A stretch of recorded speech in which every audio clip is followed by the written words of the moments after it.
All right, it's the end of the group build, kind of, sort of. I actually got a little bit of time left as of this taping, but you're watching it. It's all done. And are you ready to see it?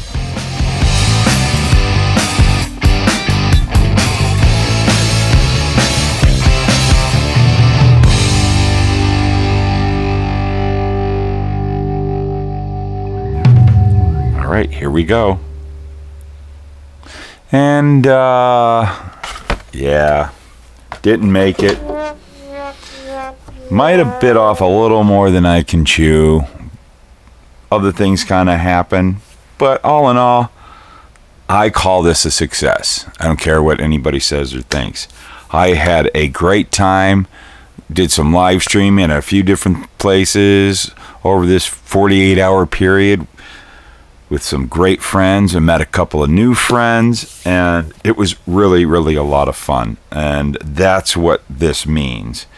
And I also got to say about this model, extremely impressed with it. I had a lot of fun. I got some cool things to show you, and I'm not done. I'm going to continue on, and I will keep giving updates on this build, because I do want to get this done, and I probably am going to keep working on it right now. I'm just gonna keep working. I want to get this done because it's really going well. I had a couple of little tiny minor oopses, but all in all, I'll show you those. It's really, really cool. Had a lot of fun.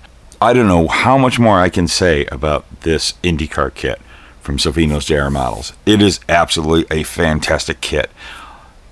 I'm having so much fun with it. It is a joy to build. It builds like a Tamiya kit. I know this is something that Jim and Rick have been striving for, and they did make it on this one.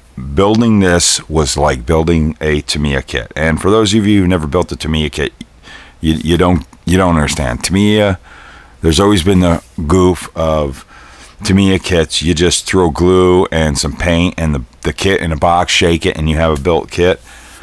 That's always kind of a funny thing we always say, but the reason is because those kits are so well engineered. And I don't want to say they're simple. This is not a simplistic kit. Very well engineered kit that goes together so well. And depending on how you want to build, it works on whatever level. Like what I'm doing, even easier than this of what I did.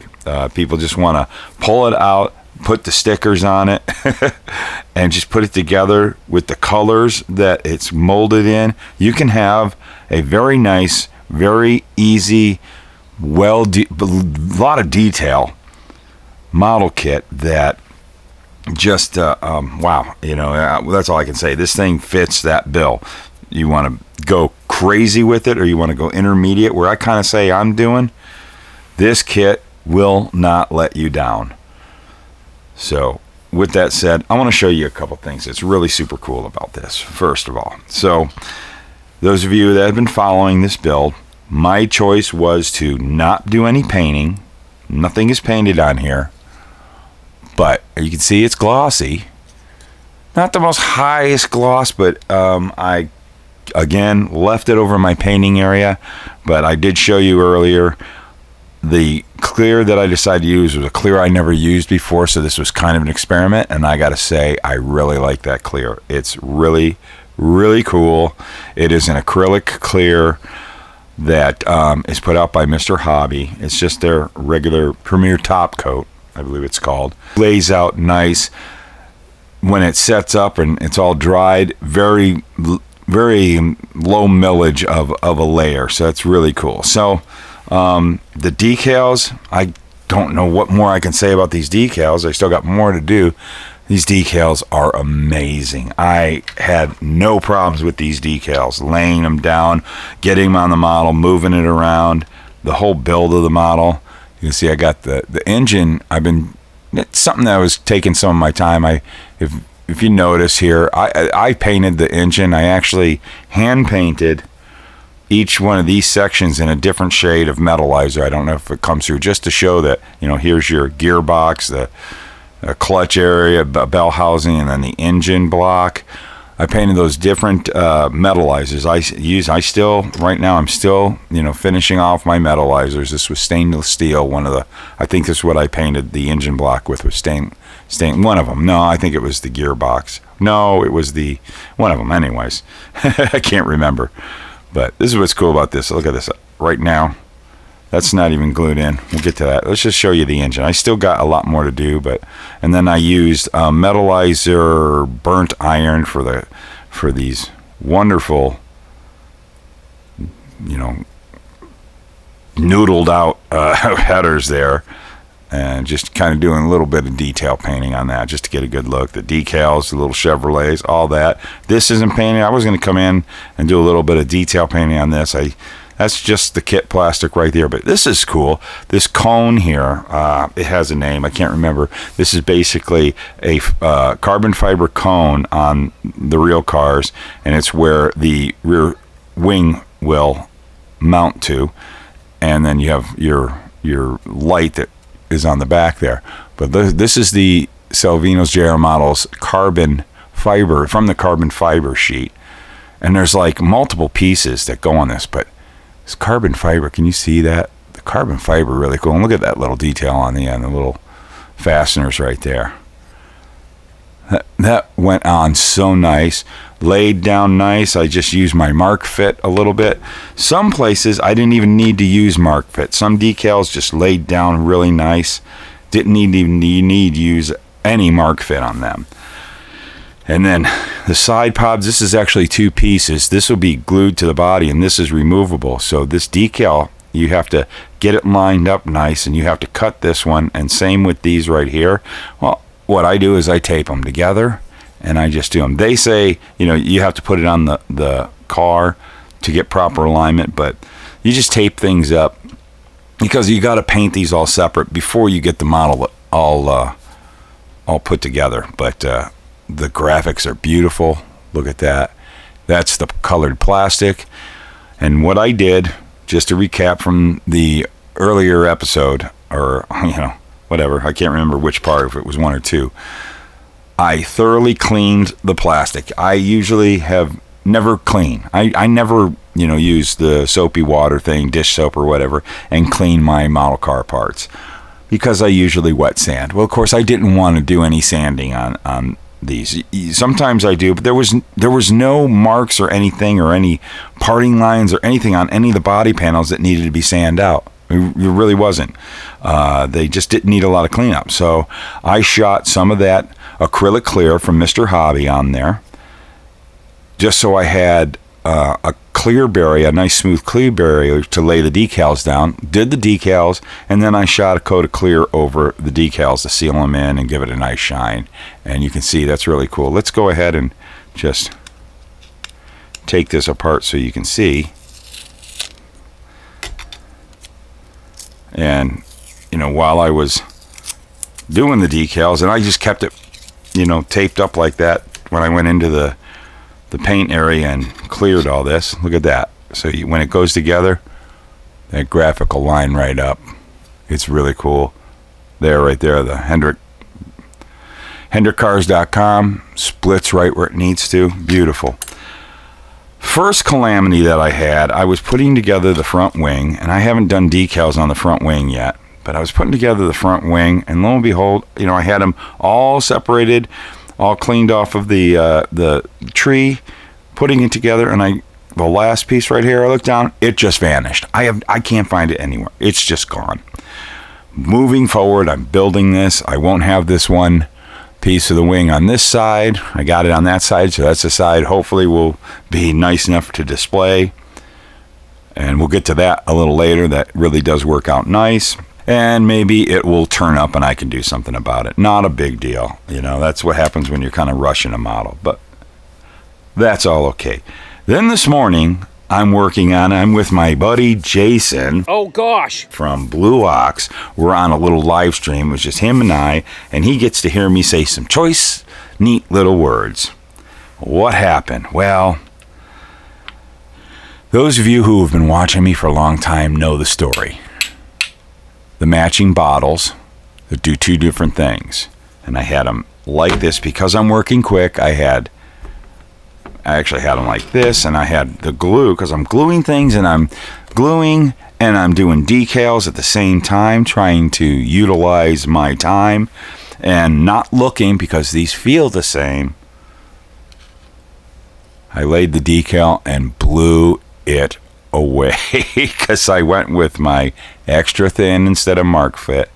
Just one touch and this thing just dissolved, and I was like, what the heck is going on? So I have absolutely blown away that decal. No biggie. Maybe one day I can get a hold of another sheet and I'll fix this.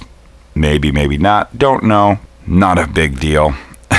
Good thing it's the same side that I lost.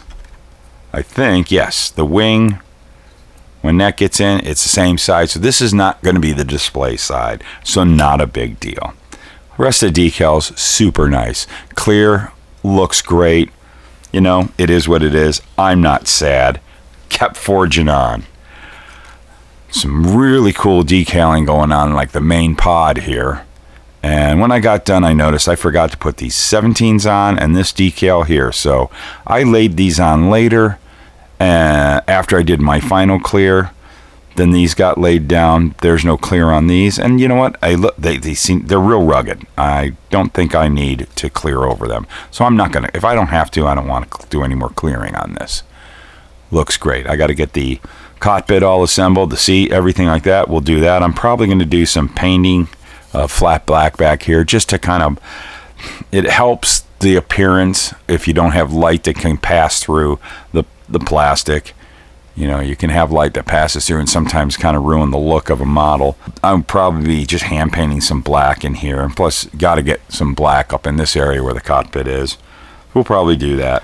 Not a huge thing. The bonnet, not a lot of decals, but here was a cool decal. So there's this one white stripe, and it's got to connect and do that. And that stripe is solid on the decal sheet. So it starts here into this white, goes across. It's just a little pinstripe.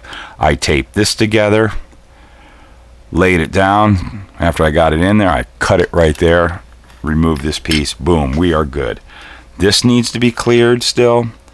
And I need to put decals on the wings over here. There's the rear wing, and those need to be cleared.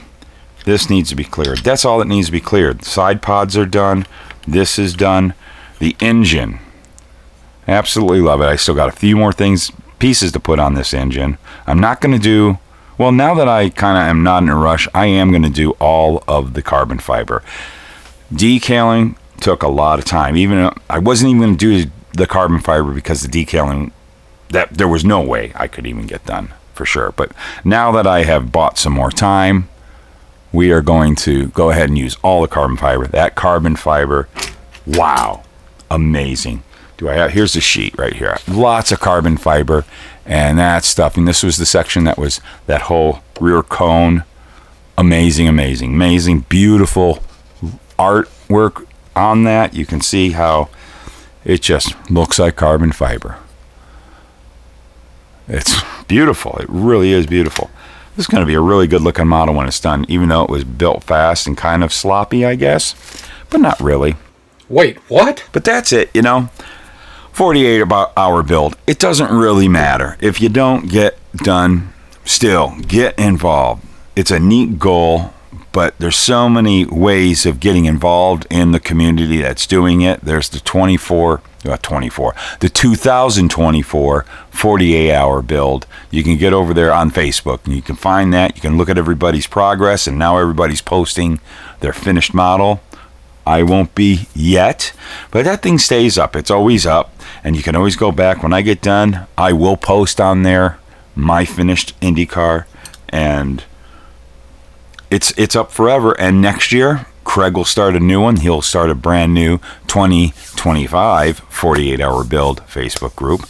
And that's kind of the core of the group build that everybody goes to. Anyone interested in getting involved with that particular group build next year, I highly recommend it. And, you know, eventually the date will get announced sometime next year. Get involved with it. You can sit there and you can post all you want on your updates and communicate with people. I know that Craig started a Discord, and this was the first year doing it, and it seemed to be going well. I got on there a couple times, and talk to people, and that was a lot of fun. And there's a lot of people that had their own thing going with their buddies. I know we did our little group. We were getting on together and gabbing and building, and it was just a good time with friends.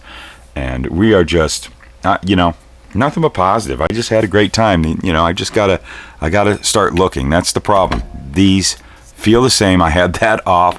I was into my project and I didn't look, and this feels like a yellow cap with the ribbing. They feel exactly the same. I mean, give it a try. Take a touch. What do you think? Yeah, they feel exactly the same. Whoops. Totally different stuff. You gotta look before you pull and dab. That's all I got. Look, pull, dab. That's my motto for today. But yeah, so much fun. I really love how this engine's coming out. Those headers. That's really super cool looking. I just love how this is all part of the whole unit. This fits in so cool. Look at that. You got the holes here, the pegs there. They go right in. No gluing. I mean, you do glue it eventually, but without gluing, it's nice when you're just doing like little test fits. How cool is that? I love it. Let's get some of this out of the way. Yeah, this all turned out really, really neat. So I still got some to go. I'm going to keep on building this. I might have to set it aside for a little bit because I got to really get back onto the Porsche. I actually got the chassis pretty much all done. I am working on the interior. I'll show that in another video. And then I got to start putting my foiling or however I'm going to do all that and other little things and get this body all ready. I want to get this done. We're coming almost into the home start. We got about 2 months to get that finished. So actually, I don't know. I might stay on this. We'll see. If I can get this done in the next couple of days, we'll see how my time works out that I can work at the bench, because I want to devote the rest of my summer on that Porsche. I want to get that done for the end of the Porsche build, which is the last weekend, I believe, or the last day, or whatever comes. It's the last weekend of September. And we also have the USAC build that's going to fire off on September 15th. So lots going on, man. Busy summer, fall. So I want to thank you all for watching. Those of you that got involved in this group build, hope you had a lot of fun. Those of you who kind of just watched, I hope you enjoyed everything that we all do. Go around the YouTube and watch everybody's. There's some great people out there who built some really cool models really fast and just had a great time. So that's it. 2024 48-hour group build is in the books. Go over and check MuttModeler out, man. He does a great job organizing this, and he puts some work into it. It's not hard, but it's not easy. He kept it organized. I was talking to Craig quite a bit through this weekend, and it was really neat how he was, well, I got to go over and check the Facebook and make sure everybody's going on, check the Discord, and he was just constantly rallying the troops and making sure everybody was okay. He's just like, that Boy Scout leader, den dad, or whatever. Did an awesome job. We just had a great time with this. Craig, thank you so much. Go check out the MuttModeler down in the description below. I got his direct link to his YouTube channel. He's got some really cool videos as he was doing that. He just kind of just talked about how great things are going. So go over to the Facebook. Again, down, there's a link in the description below. Facebook page, group, two different things. Facebook group for the 48-hour build, 2024 48-hour build, and go look at what everybody's achievements were. This is an achievement. I do not look at this as a failure. I screwed up a lot on my sleeping. I didn't sleep a lot, and quite honestly, today, I probably could have gotten this done, but about 3 o'clock in the afternoon, I went down like the Hindenburg. I crashed. What? No. Too soon? Anyways, I just woke up about a half hour ago and looking, wow, I only got like about an hour and a half left. I'll make my video. Thank you all for watching. Thanks for keeping up with all of us who are on this. I hope you all had a great time, had a great weekend, and cool way to celebrate my grandson's 6th birthday. That we had too, and we had some fun. I'm loaded up on birthday cake too. That helps put you into a food coma. Also, that's not good to have a lot of birthday cake with no sleep. Ugh, bad combination. Bad combination. All right, well, this was a lot of fun because it's a model car. And why do we build model cars? Because they're fun. Here's the producers.